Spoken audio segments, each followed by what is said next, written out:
प्रेम से बोलो सच्चिदानंद भगवान की जय, सतगुरुदेव महाराज की जय।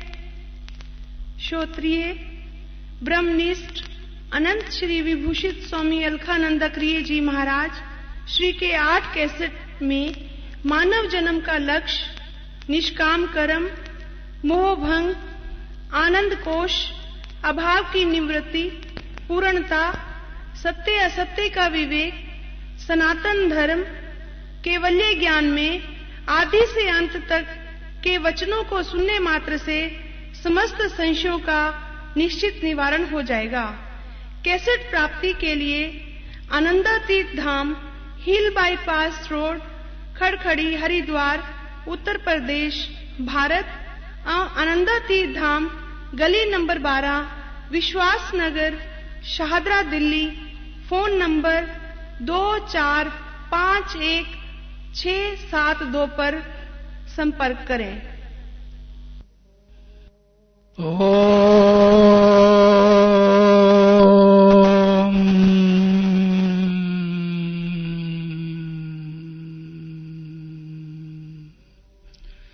ओम पूर्णमदः पूर्णमिदं पूर्णात् पूर्णमुदच्यते पूर्णस्य पूर्णमादाय पूर्णमेवावशिष्यते। प्रेम से बोलो सच्चिदानंद भगवान की। 2 मिनट कीर्तन। जय सतगुरु दीन दयाल हरे,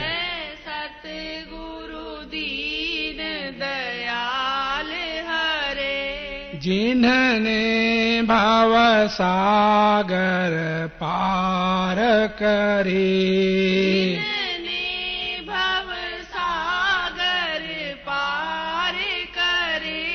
जब सुने ज्ञान के बचन भरे,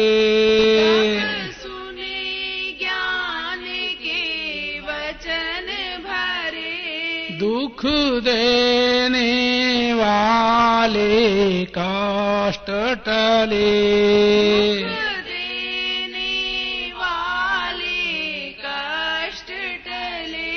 जय सतगुरु दीन दयाल हरे, जय सतगुरु दीन दयाल हरे।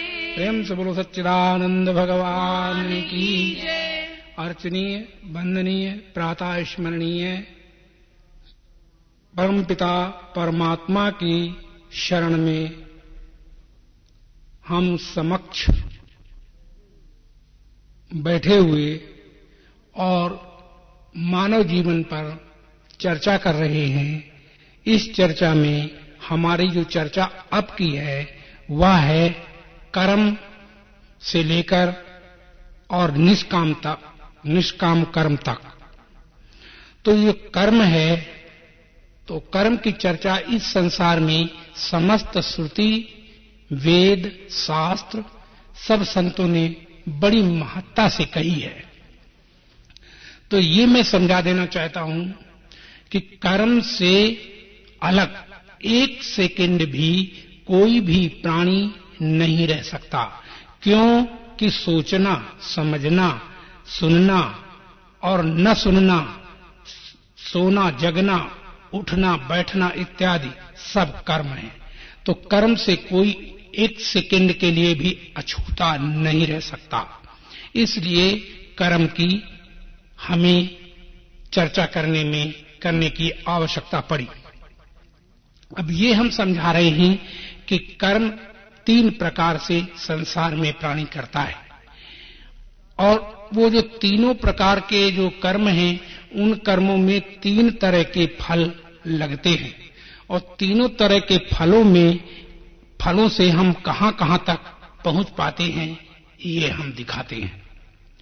तो इस संसार में एक कर्म होता है जिसका फल तत्क्षण प्राप्त होता है, दूसरा कर्म वो है जिसका फल इस जन्म में नहीं मिलता, और तीसरा कर्म है जो कर्म अब किया गया और फल कुछ समय पश्चात प्राप्त किया जाता है। तो ऐसे कर्मों की चर्चा हम कर लेते हैं। जैसे अभी अभी भोजन बनाया गया और अभी अभी खा लिया गया, तो उसका फल आगे नहीं जाएगा। सारा का सारा कर्म तत्क्षण उसका फल मिल गया। अभी कर्म किया और अभी उसका फल मिल गया। और एक कर्म ऐसा है जैसे पेड़ अब लगाया गया और 10 साल, 12 साल, 2 साल, 3 साल, 4 साल के बाद फल मिलता है। तो जब फल 3 साल बाद मिला तो कर्म अब किया गया, तो ये दूसरा कर्म है। और तीसरा कर्म वो है जिस कर्म का फल इस जन्म में मिलता ही नहीं है, मिलेगा ही नहीं, अगले जन्म में मिलेगा। और ये कर्म जैसे दूसरा, जैसे पेड़ लगाया गया अब और फल कुछ दिन बाद मिलेगा। और तीसरा, जैसे पूजा पाठ, तप, दान इत्यादि जो कर्म हैं, उनका इस जन्म में न फल मिलकर आगे जन्म में प्राप्त होता है। और ये भी तुम्हें बता दें कि मनुष्य जन्म के अंदर एक और भी विशेषता है। वो ये है कि वो किसी कर्मों का फल न प्राप्त करे और इसके लिए वह निष्काम कर्म की एक प्रशंसा सर्व वेद शास्त्रों ने की है। उसकी चर्चा हम आगे करके करेंगे। तो इन तीनों कर्मों के फलों में अब हम तुम्हें ये बताना चाहते हैं कि 3 प्रकार के कर्मों में जो फल होते हैं, ये कर्म तो हम करें परंतु फल न मिले, ऐसी जो व्यवस्था है वह व्यवस्था हमें चाहिए।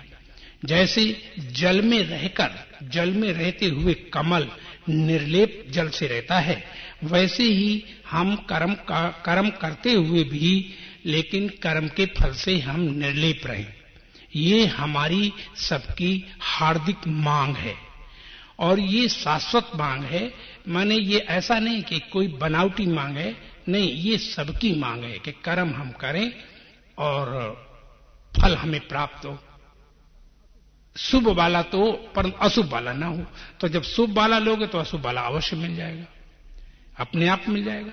तो यहां ये हम समझाते हैं कि कर्म का फल शुभ और अशुभ। तो ये बात भी ध्यान में लेने योग्य है कि शुभ कर्म से आपको उन्नति मिलेगी, आप ऊपर की ओर उठेंगे, आप संसार में गौरवपूर्ण जी सकेंगे। और अगर आपने अशुभ कर्म किए तो इस जन्म में तुम्हें अपकीर्ति मिलेगी और मृत्यु की ओर बढ़ोगे।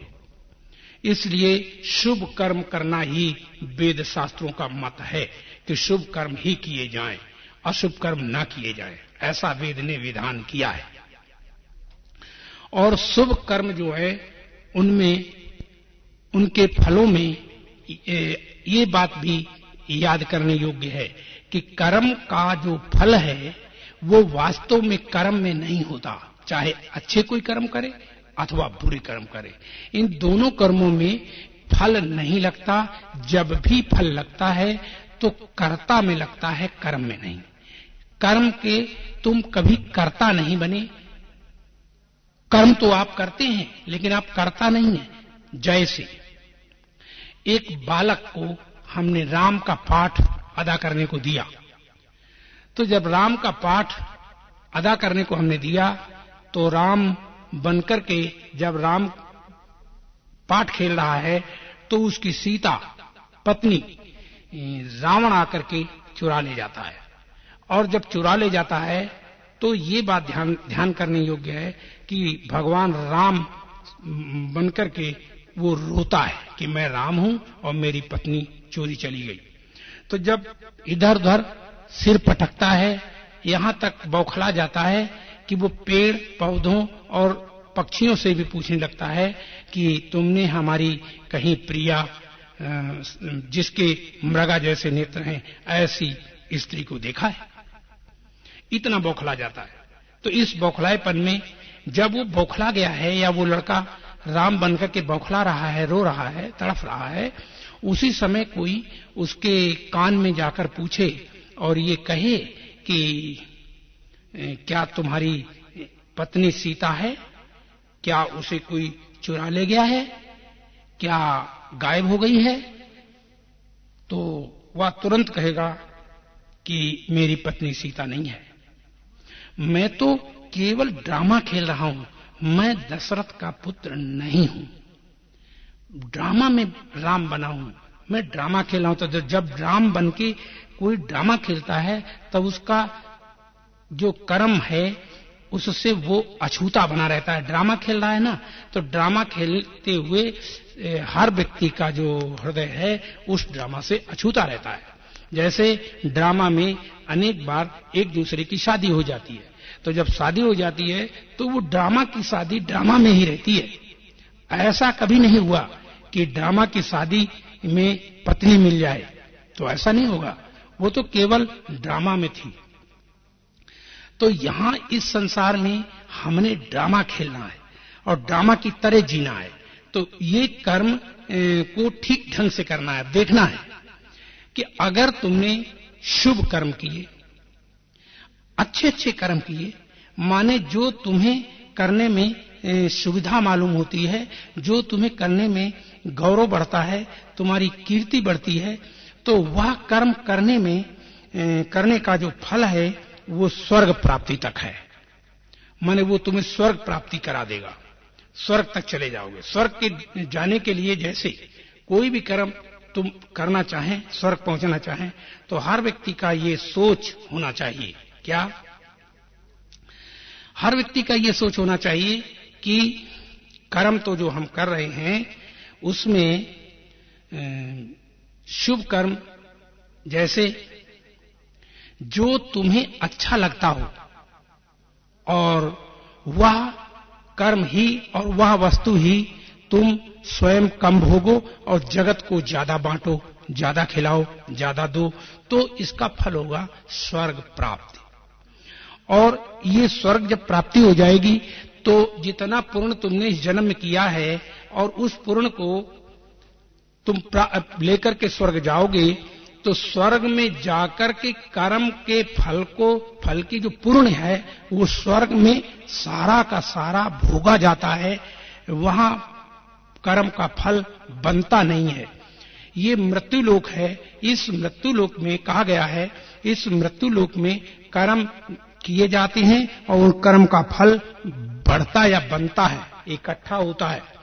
तो जब इकट्ठा किया जाता है तो ये समझना चाहिए, और स्वर्ग में ये बैठ करके भोगा जाता है, वहां कर्म फल बढ़ता नहीं है। तो इसलिए जब कर्म जितना तुमने शुभ कर्म किए और स्वर्ग गए, तो फिर वो धीरे धीरे कर्म की पूंजी जो है वहां समाप्त हो जाएगी। और जब कर्म की पूंजी समाप्त हो जाएगी तो ऐसा वेद कहते हैं कि मृत्यु लोके पुण्य क्षीणे मृत्यु लोके विशंति। पुण्य जब क्षीण हो जाएगा स्वर्ग में, तो फिर प्राणी इस धराधाम पर लौट आएगा, लौट आता है। तो जब धराधाम पर लौट आता है तो लौट कर फिर कर्म करता है, और फिर कर्म करके अगर उसने अच्छे किए तो पुनः स्वर्ग को प्राप्त होगा। अगर उसने अच्छे कर्म नहीं किए और अशुभ कर्म किए, अशुभ कर्म क्या है? दूसरे की वस्तु पर अधिकार कर लो, दूसरे की वस्तु पर अधिकार जमा लो और कह दो डंके की चोट पर कि ये वस्तु मेरी है, ये वस्तु मेरी है। तो निश्चित बात है कि अब तुम्हें नरक आदि यातनाएं भोगने को मिलेंगी। कि माने स्वर्ग तो जाओगे नहीं, नरक आदि यातनाएं भोगोगे। तो जब नरक आदि यातनाएं भोगोगे तो फिर वहां भी जो इस जन्म में किया है वह क्षीण हो जाएगा भोग कर, और फिर इस धराधाम पर लौट करके आओगे। तो स्वर्ग गए तो लौट के मृत्यु लोक में आए, और नरक गए, अशुभ कर्म किए, नरक गए तो फिर लौट के आए। फिर तुमने अगर शुभ कर्म किए तो शुभ कर्म वाला जो लौटता है तो वहां आता है गीता के आधार पर। भगवान कृष्ण गीता में कहते हैं कि जो स्वर्ग आदि से प्राणी आता है इस धराधाम पर, तो वह पुण्यवान, धनवान, कुलवान, विद्वान के यहां जन्म लेता है और फिर से कर्म करता है। और अगर पूर्ण के स्वर्ग के काबिल कर्म हुए तब तो वह स्वर्ग जाएगा, और अगर अशुभ कर्म किए तो तुमने देखा ही होगा कि ये पैसे वाले धनवान कुलवान विद्वान जो लोग हैं, ये लोग एक दूसरे को ठगते हैं, एक दूसरे के साथ कितना अत्याचार कर रहे हैं। यानी अगर तुम कहते हो कि हम अत्याचार नहीं करते, मैंने माना, लेकिन जो तुम संग्रह कर रहे हो वो है तो सबका, परमात्मा ने सबके लिए बनाया, लेकिन तुमने उसको जैसे भी पाया वैसे इकट्ठा कर लिया ज्यादा, तो ये पाप युक्त कर्म है। ऐसे कर्मों को निषेध किया है वेद ने। तो यहां पर हम तुम्हें समझाते हैं कि अशुभ कर्म, शुभ कर्म से तो प्राणी आया और अब कर रहा है अशुभ कर्म, तो सीधे नरक जाएगा। और जो नरक से आया है वो दीन दुखी हीन या नीच से नीच योनियों में जन्म लेता है, तो दीन दुखी हीन वह भी मनुष्यता में यदि मनुष्य जन्म में आ गया, तो तुमने देखा होगा अक्सर कि मंदिरों के सामने, मस्जिदों के सामने कहीं न कहीं ऐसे लोग पाए जाते हैं कि जो एक एक पैसा या एक एक रुपया आजकल भीख मांगा करते हैं। तो ऐसे लोग भी इस दुनिया में हैं कि जो भीख मांगा करते हैं। तो अब वो भी मनुष्य है, वो भी मनुष्य है, उनको मौज आ रही है संसार को भोगने में, और वो जो एक एक पैसा मांगते हैं उनको बोलो क्या मौज हो सकती है, आप ही सोचो। तो हमने ये बताया कि अशुभ कर्म करने वाले जो लोग हैं आए तो नरक से हैं और वो यातना यहां भी भोग रहे हैं। क्यों? क्योंकि एक एक पैसा मांग करके जी रहे हैं, रोते हैं, फटे कपड़ों में रहते हैं, गंदे रहते हैं, रोडों पर पड़े रहते हैं। तो ऐसे लोग नरक आदि यातनाओं से आकर के फिर यहां जन्म लेते हैं। लेकिन प्यारो मैं ये बात कहता हूं कि नरक और स्वर्ग दोनों जन्मदाता हैं। इन नरक और स्वर्ग से हम ऊपर उठें, और ऊपर उठ करके हम इस बात को ठीक ढंग से समझें कि कर्म से हम ना डरें। कर्म से हमें डरने की आवश्यकता नहीं है। जब भी हमें डरने की आवश्यकता है तो कर्तापन से डरने की आवश्यकता है। जैसे हमने बताया था अभी कि वो दृष्टांत दिया था कि एक लड़का राम बन करके ड्रामा खेल रहा है, तब ड्रामा खेलते हुए उसका हृदय उस ड्रामा से अछूता रहता है। ऐसे ही हम सब कर्म तो करें, लेकिन उसमें कर्ता भाव ना लाएं, क्योंकि कर्म जो है वो हमसे नहीं होता। सच तो ये है कि हमारा शरीर, ये जो शरीर है ये सब जड़ है, चाहे राम का हो, चाहे श्याम का हो, चाहे तुम्हारा हो, चाहे हमारा हो। शरीर जिस किसी का है, चाहे शंकर का है, चाहे ब्रह्मा विष्णु का है, सबका शरीर जड़ रूप है। और परमात्मा जिसे हम कहते हैं, सत चेतन आनंद स्वरूप जिसे हम कहते हैं, वो व्यापक है और वह एकमात्र ज्ञान स्वरूप है। और वो ज्ञान यत्र तत्र सर्वत्र व्याप्त होने के नाते सब जगह एक रस है। और उसी में ये शरीर जब बनते हैं तो स्वतः उसमें वो आ जाता है, और जब ये शरीर नष्ट होते हैं तो वो अपने आप में रह जाता है। कैसे? आइए उदाहरण देते हैं कि जैसे एक हम मिट्टी का घड़ा बनाएं, तो जब मिट्टी का घड़ा बनाते हैं तो कुम्हार मिट्टी के घड़े की केवल दीवालों का निर्माण करता है, लेकिन घड़े में जो खाली भाग है उस खाली भाग को कुम्हार नहीं बनाता। उसने केवल मिट्टी की दीवार बनाई और खाली भाग अपने आप आ गया उसके अंदर।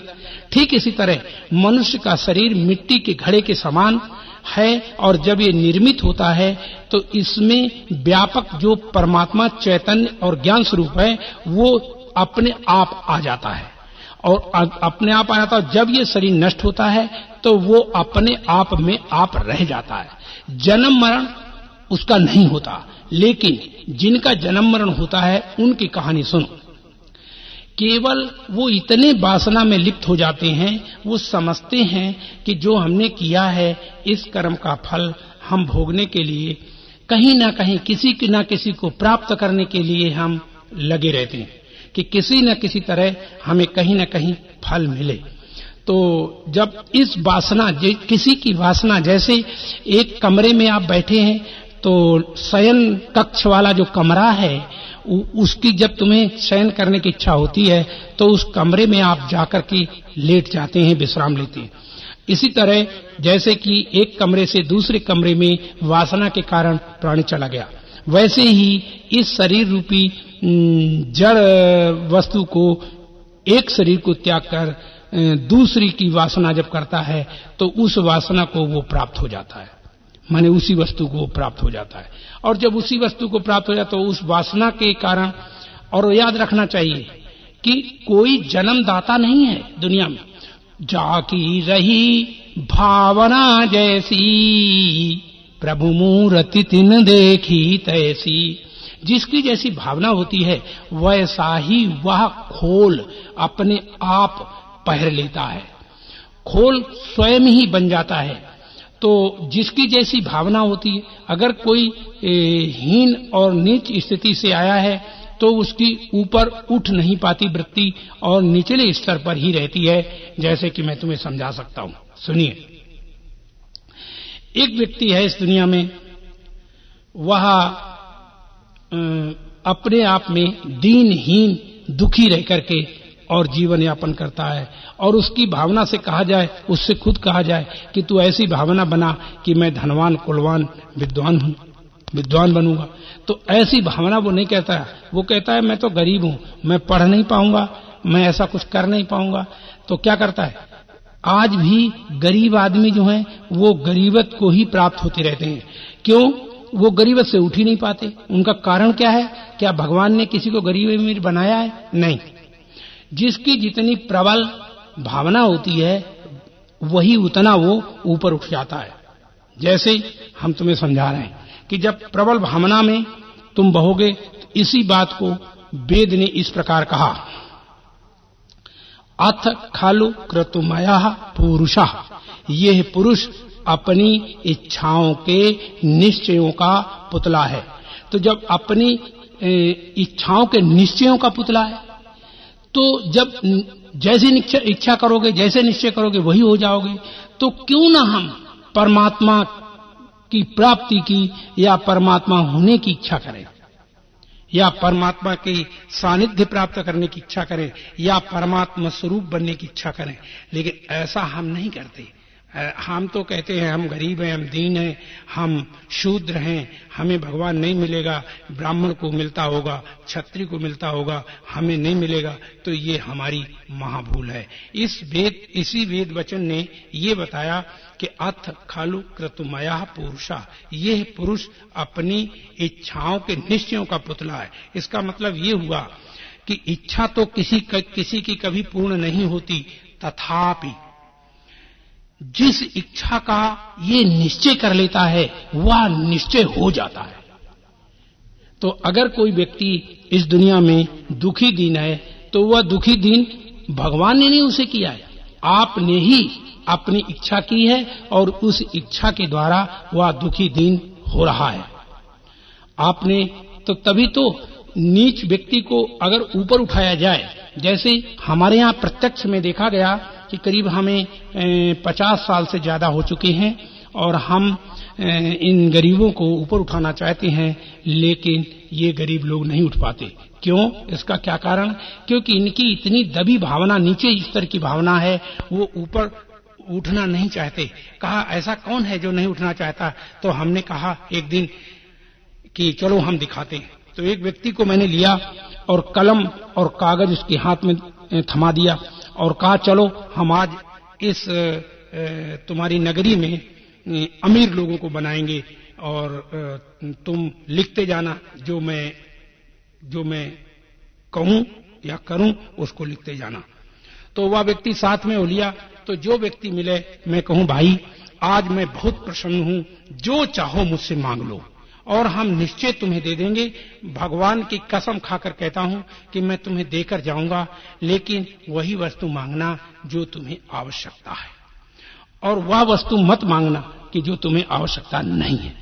तो हुआ ये, किसी ने भी, जिसकी लड़की की शादी नहीं हो रही थी, उसने कहा महाराज हमारे लड़के की शादी नहीं हो रही लड़की की, तो हमें वर चाहिए।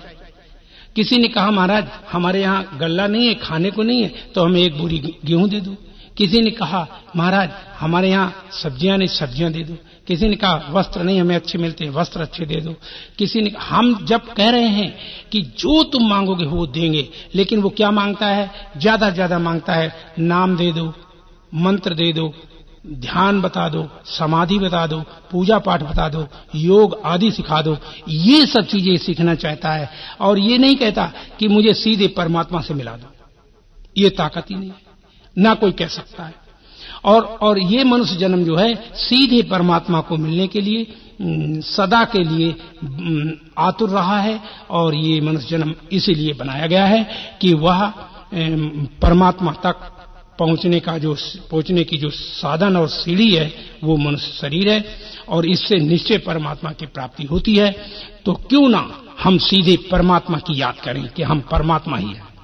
हमें ये क्या जरूरत है कि हम दुनिया के पद पदार्थ मांग करके। तो हमने देखा एक भी आदमी ने हमसे नहीं कहा कि हमें राजा बना दो। बहुत ज्यादा वृत्ति उठी तो किसी ने कह दिया कि महाराज हमें सर्विस अच्छी नहीं मिलती, हमें अच्छी सर्विस दिला दो। किसी ने कुछ ऐसे ही छोटी चीजें मांगी और ये नहीं चाहा कि हम जो चाहें मांग लें। जब हम अति प्रसन्न हैं, जो चाहो तो मांग लो, हम दे रहे हैं। लेकिन कोई भी मांगने को तैयार नहीं होता, इसीलिए उसको दुखी, हीन और दीन कहा जाता है, उसे गरीब कहा जाता है। तो ये गरीबत कहीं से लाई नहीं गई है, हमने अपने आप बना ली है। हमारी इतनी वृत्ति ऊपर उठे तो हमारी गरीबत सदा के लिए समाप्त हो जाए। इसीलिए तो वेद ने कहा था कि अथ खलु कृतमया पुरुषा, ये पुरुष अपनी इच्छाओं के निश्चयों का पुतला है।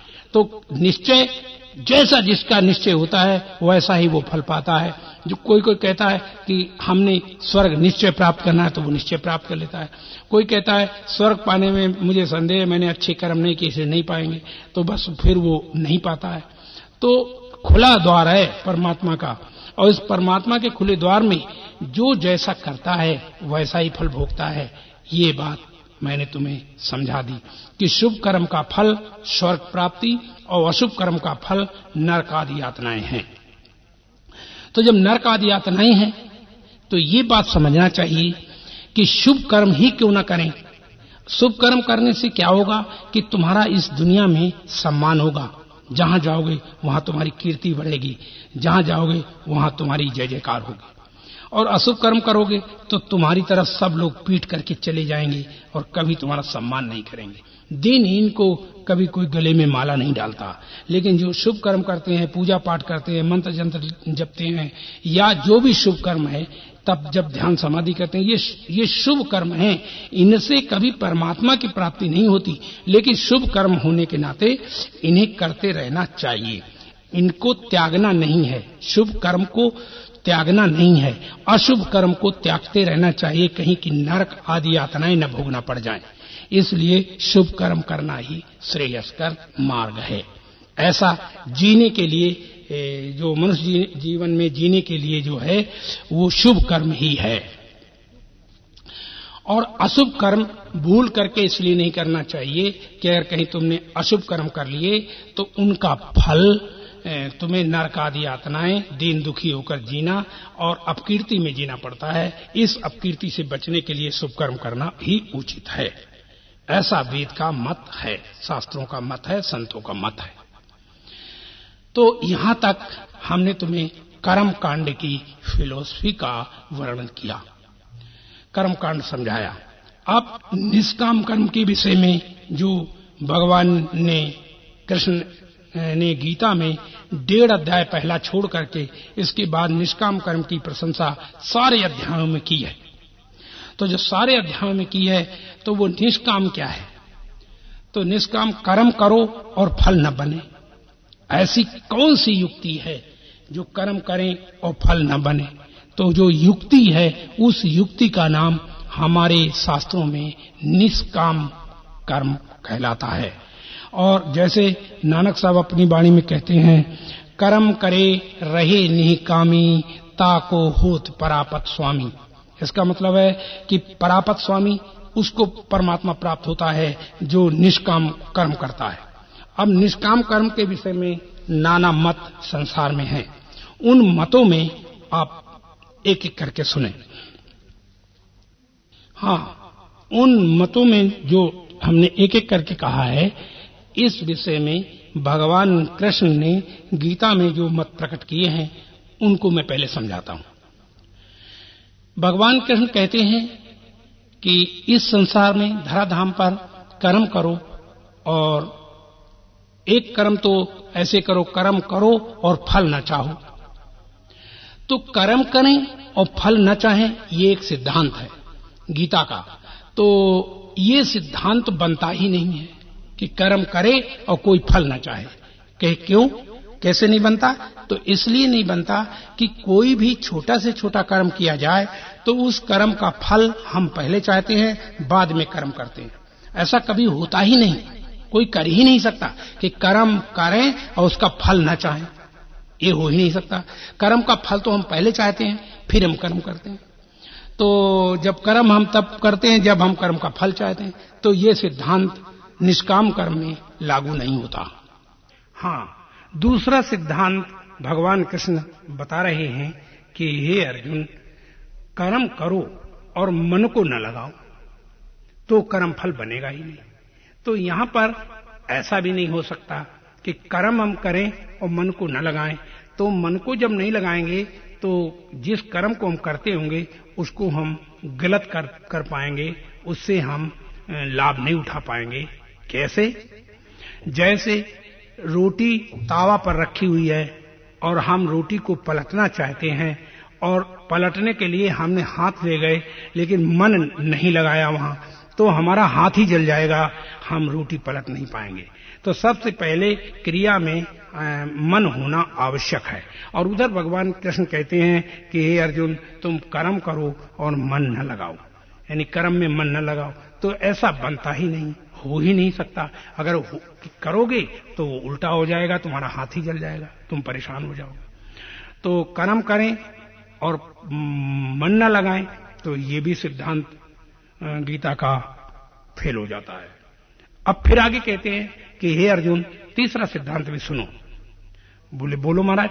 तो भगवान कहते हैं कि अर्जुन, कर्म होते किससे हैं ये भी देख लो। तो उनका बताओ।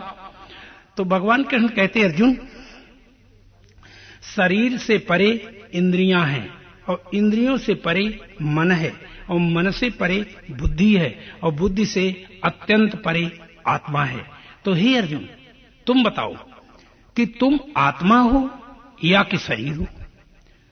तो अर्जुन कहता है, मैं तो वही हो सकता हूं कि जो चेतन और अंदर और जो जिससे सब क्रिया होती है।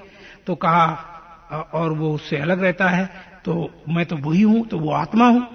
तो आत्मा में कर्म नहीं होता, आत्मा कर्म नहीं करता। जैसे बिजली कर्म नहीं करती, बिजली के मोटर और बिजली के बल्ब आदि से बिजली के कर्म दिखाई देते हैं, लेकिन बिजली तो सदा सब जगह व्याप्त है।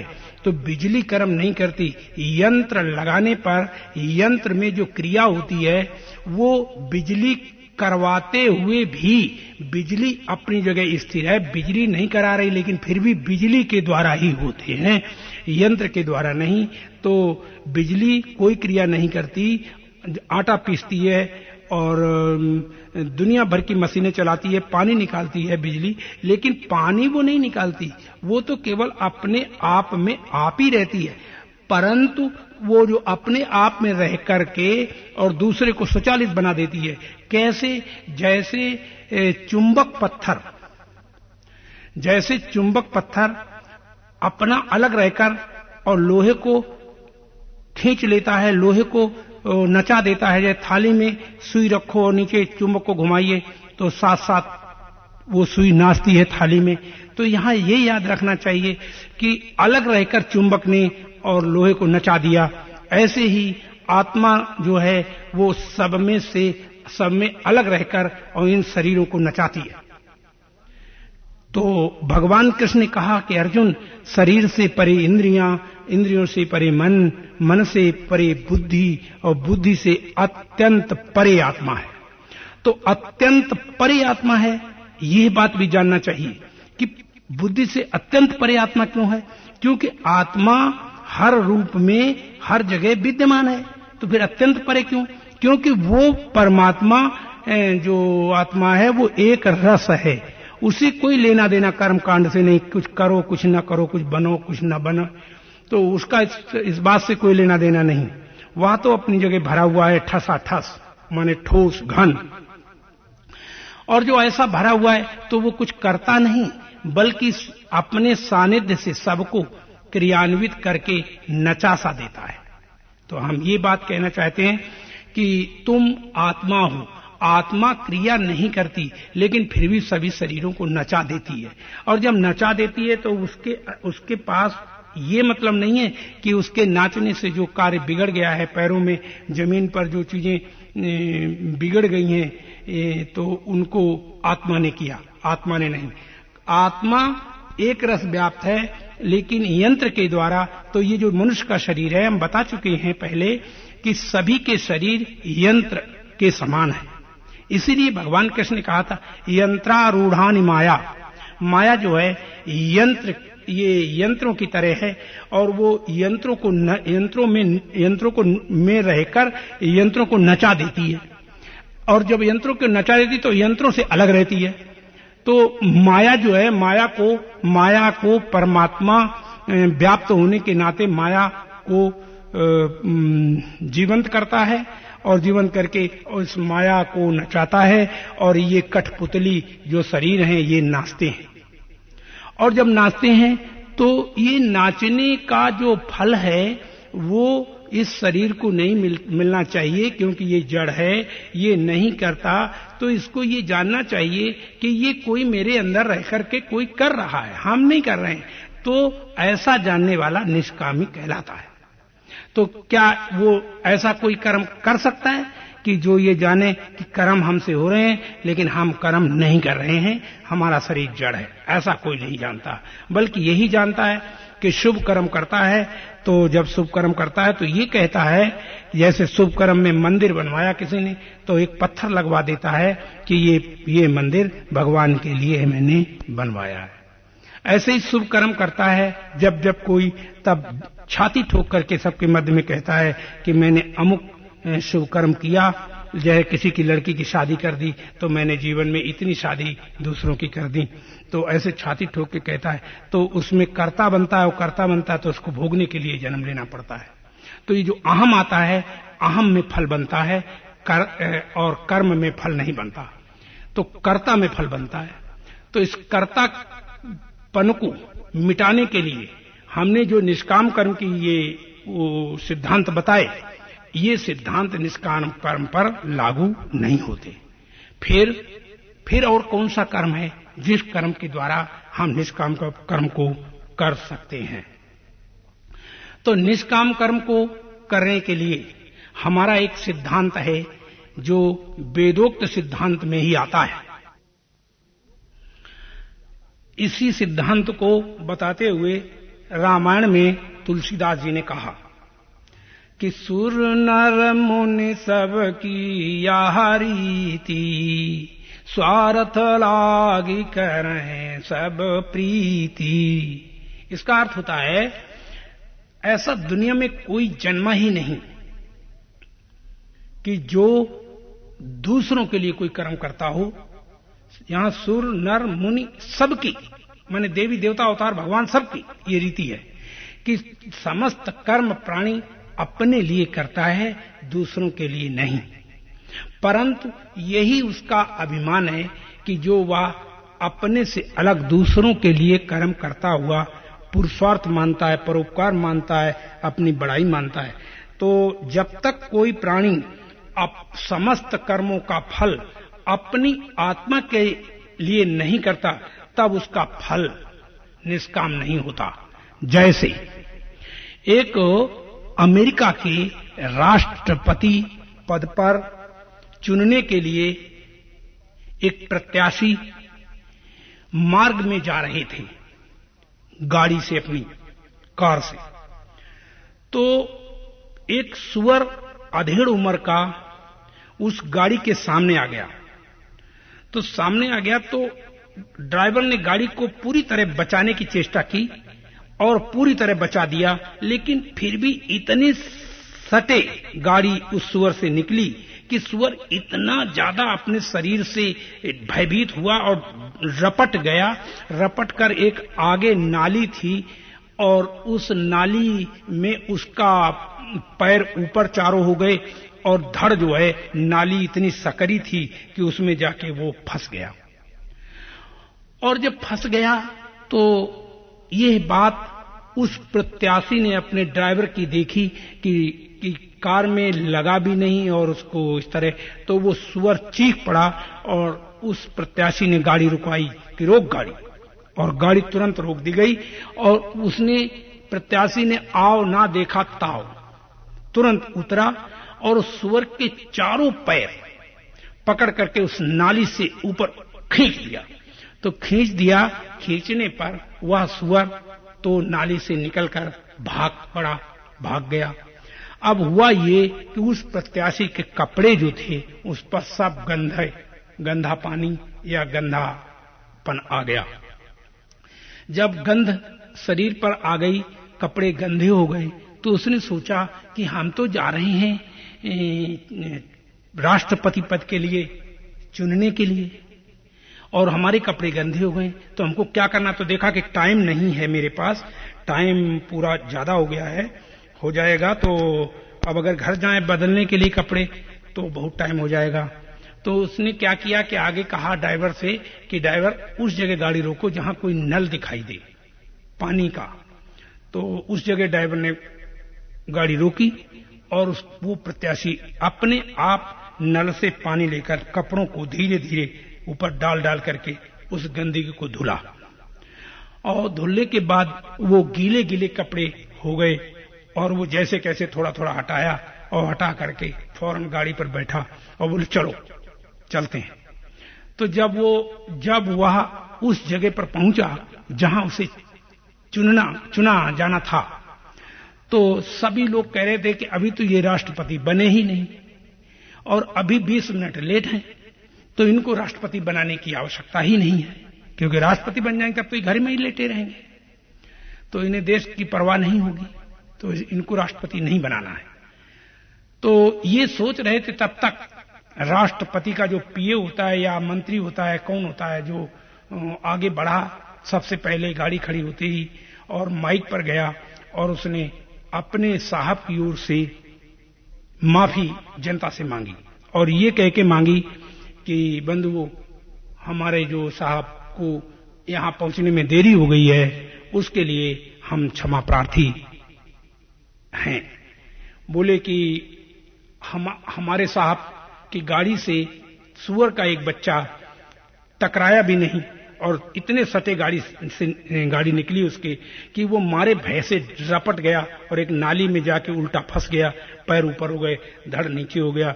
तो वो चीख पड़ा, साहब ने गाड़ी को तुरंत रुकाया और उसको चारों पैर पकड़ करके उसको निकाल दिया। और जब उसको निकाल दिया तो सुअर का बच्चा तो निकल गया, लेकिन साहब के कपड़े गंदे हो गए। तो इन्होंने देखा कपड़ा बदलने के लिए जाएंगे तो बहुत समय लग जाएगा, इसलिए जहां नल कोई हो पानी का वहां गाड़ी रोको। तो वहां मैंने गाड़ी रोकी तो अपने हाथ से अपने गंदे कपड़ों को धीरे धीरे धुला और थोड़ा थोड़ा जितना धुल सके और धुल करके और आप उसी तरह गाड़ी में बैठकर यहां आ गए। तो एक जानवर को गंदी नाली से निकाला है, बस इतना ही था कि जिससे कि साहब को यहां आने में 20 मिनट देरी हो गई, इसकी हम क्षमा चाहते हैं। तो सभी प्रत्याशी को जो चुनने के लिए लोग बैठे थे, तो उन्होंने कहा अगर आपने एक जीव की रक्षा की है, एक जीव के ऊपर दया की है और जीव को बचाया है, तो देरी हो गई तो कोई बात नहीं, कोई बात नहीं, कोई बात नहीं। जब उसके ऊपर दया की तो कोई बात नहीं। तो उसी समय वो राष्ट्रपति चयन होने वाला जो व्यक्ति था वो माइक पर गया और उसने कहा कि हमने सुअर के साथ या किसी जीव के साथ उपकार नहीं किया। सुअर को नाली में फंसे देखकर मुझे दर्द हुआ और मैंने उसको निकालकर नाली से अपने दर्द को मिटा है। सूअर को नहीं बचाया, सूअर के साथ कोई उपकार नहीं किया, मैंने केवल अपने दर्द को मिटा है, मैंने किसी के लिए कुछ नहीं किया, ये मेरा कोई उपकार नहीं है। और ज्यों ही ऐसे कहा त्यों ही सबने ताली बजाकर एक स्वर से ये कह दिया कि राष्ट्रपति ऐसा ही होना चाहिए और यही राष्ट्रपति मेरा होना चाहिए, और सबने उसको तुरंत राष्ट्रपति पद के लिए चुन लिया।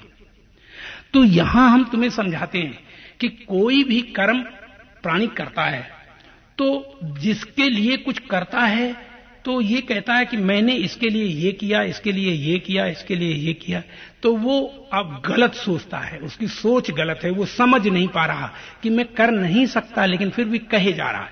जैसे हम एक दीनहीन को, दुखी को कोई रास्ते चलते पैसा दे देते हैं, तो जब पैसा देते तो ऐसा लगता है कि मैंने इसके साथ उपकार किया है, लेकिन नहीं बंधुओं, तुम्हें दीन को देखकर दर्द हुआ है, अपने दर्द को मिटने के लिए उसे पैसा दिया है, न कि उस पैसा देने वाले के लिए पैसा दिया है। हर कर्म जब किया जाता है, जैसे पत्नी पति को भोजन बनाती है और भोजन खिलाती है, उसके माने चारपाई को बिछाती है, इत्यादि इत्यादि, तो जब चारपाई को बिछाती तो वो ये कहे कि हम पति के लिए करती हैं, तो जैसे पति कहता है कि चलो पत्नी के लिए साड़ी ले जाएं और पत्नी के लिए वस्त्र वगैरह, आभूषण वगैरह ले जाएं, तो वो कहता है कि मैंने पत्नी के ऊपर कृपा की या पत्नी के ऊपर दया की, पत्नी के लिए ले गया, तो ये उसकी भूल है या हर किसी की भूल है। पत्नी के लिए नहीं किया जाता, बल्कि पत्नी जब फटे कपड़े पहनेगी, गंदे कपड़े पहनेगी, पुराने पहनेगी, तो तुम्हें दर्द होगा, तो उसको पत्नी को देखकर, फटे कपड़े देखकर तुम्हें जो दर्द हुआ, अपने दर्द को मिटने के लिए पत्नी के लिए कपड़े आभूषण लाए हो, लेकिन ये गलती है कि जो तुम पत्नी के लिए कह रहे हो। इस तरह सारी दुनिया के जो लोग कर्म करते हैं तो करते तो सब अपने ही लिए हैं, परंतु धोखा क्या होता है कि हम दूसरे के लिए करते हैं। तो जब अपने लिए समस्त कर्म अपने लिए कोई करता है तब वह निष्काम कर्म होता है, उसमें अहंकार कर्म करता नहीं होता, अहंकार नहीं होता, और अहंकार जिसमें नहीं होगा उसका फल नहीं बनेगा, और फल नहीं बनेगा तो उसका भोक्ता भी नहीं होगा। तो जब सब कर्म प्राणी अपने लिए करता है, दूसरे के, जैसे माता दूध पिलाती है बच्चे को, तो बच्चे को नहीं पिलाती, बल्कि वो जानती है कि बच्चा मर जाएगा अगर हम नहीं पिलाएंगे, तो वो रोएगी, दुखी होगी, इसलिए दुख से छूटने के लिए उसे दूध पिला रही है। और अगर दूध नहीं बच्चा पिएगा तो अपना भी बीमार हो जाएगा, बच्चा भी बीमार हो जाएगा, तो इसलिए वो दूध पिलाती, इसलिए नहीं पिलाती, अपने सुख के लिए पिला रही। पर धोखा क्या हो रहा है कि मैं बच्चे को दूध पिला रही, मैंने बच्चे को पाला है, ऐसे करके जो कहती है ये उसकी नादानी है, अहंकार है। इस तरह दुनिया में जो कर्म किया जाता है या कोई कर्म करता है तो अपनी खुशी अपनी आत्मा के लिए करता है, न कि संसार के लिए करता है। किसी दूसरे के लिए कर्म करना निष्काम कर्म नहीं है, अपनी आत्मा के लिए ही सब कुछ करना, यही कर्म निष्काम कर्म कहलाते हैं। और इसी कर्म को जानकर प्राणी गमनागमन से, यानी कर्मों के बंधन से छूटकर गमनागमन से रहित हो जाता है।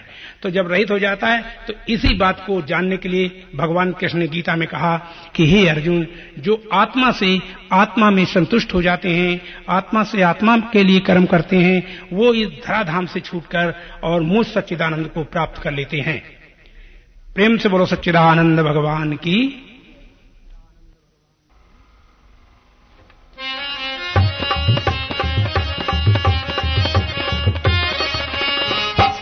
ब्रह्म है व्यापक, सब में समान है, सब में समान है, आज गुरु ने मुझको दिया ये ज्ञान है। ब्रह्म है व्यापक, सब में समान है, सब में समान है, आज गुरु ने मुझको दिया ये ज्ञान है।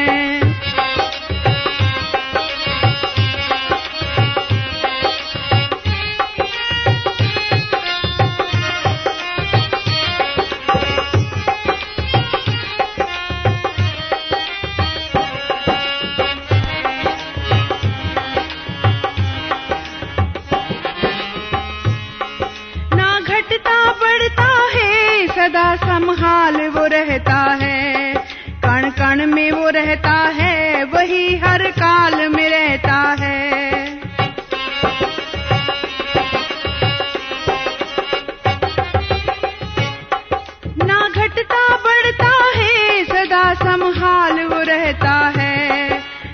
प्राण में वो रहता है, वही हर काल में रहता है, उसी में रमण करता सारा जहान है, सारा जहान है।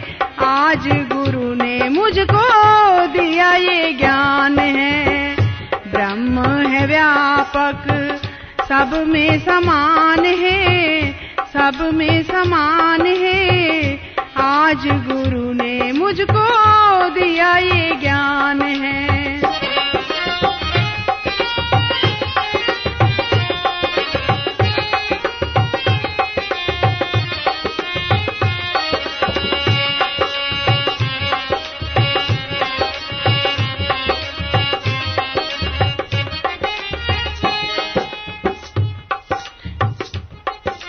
सबसे न्यारा है, वो सबसे प्यारा है, वो सबसे न्यारा है, वो सबसे प्यारा है। जिसे कोई ना जाने, जो सबका जाननहारा है, जिसे कोई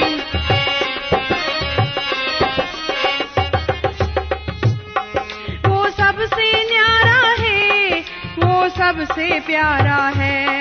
जिसे कोई ना जाने, जो सबका जाननहारा है। ऐसे तू जान उसको जैसे आसमान है, जैसे आसमान है। आज गुरु ने मुझको दिया ये ज्ञान है, ब्रह्म है व्यापक सब में समान है, सब में समान है। आज गुरु ने मुझको दिया ये ज्ञान है।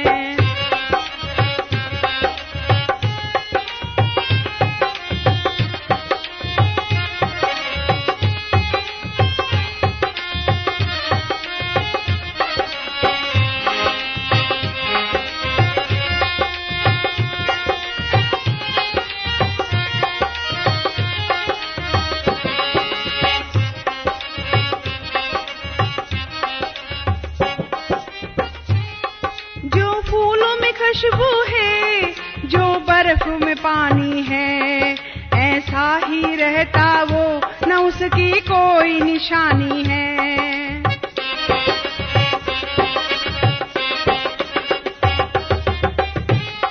जो फूलों में खुशबू है, जो बर्फ में पानी है, ऐसा ही रहता वो, न उसकी कोई निशानी है।